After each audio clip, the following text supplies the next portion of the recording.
The inception of this episode begins in the Research and Development Center using the intercom to all the captains and lieutenants, informing the army that the substitute Soul Reaper is arriving to Soul Society to assist them in battle and his Bankai cannot be stolen by the invaders.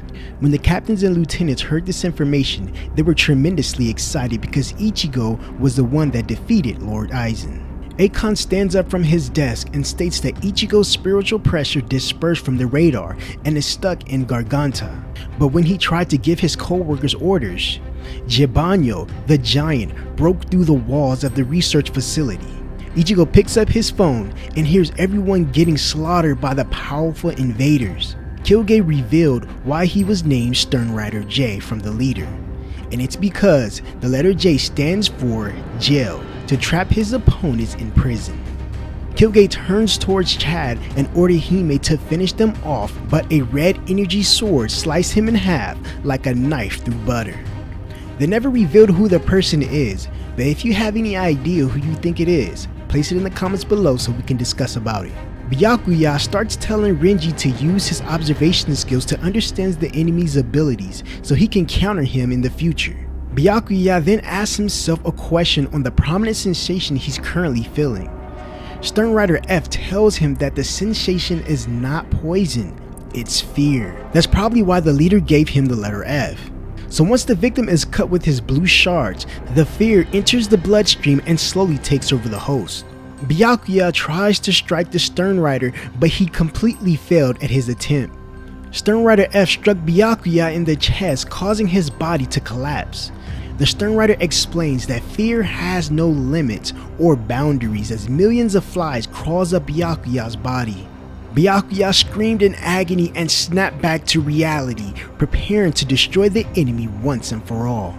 However, the Stern Rider raised his hand in the air and used Byakuya's Bankai against him, Sanbuzakura, looking down on him as victory shrouds his eyes. I really love scenes like this where the writers and directors create memorial moments through imagery like a mural on the wall. But it's not over. The Stern Rider summoned a halo of Byakuya's power and attacked him with his own most powerful attack, inspiring.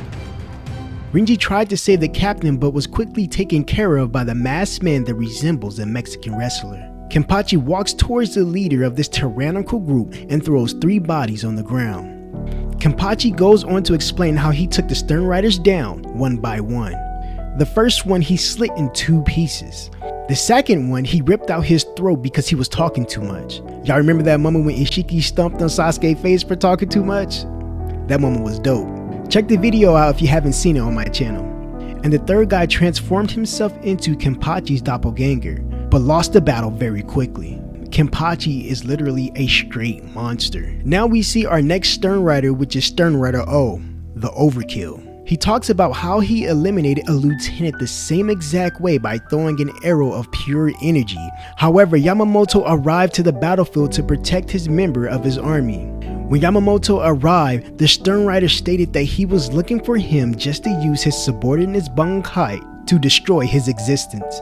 Driko summoned his subordinate's Bankai that died in the very first episode, and we see a purple circle of energy that rains down the power of Ryatsu. Yamamoto had a flashback when Lieutenant Sasuke first used his Bankai that gave him his second scar on his forehead. Yamamoto was filled with rage as he struck the Stern Rider with his Zanpakuto, burning him to ashes. After all the captains and lieutenants saw how serious the head captain was fighting, they were inspired by his actions to never give up.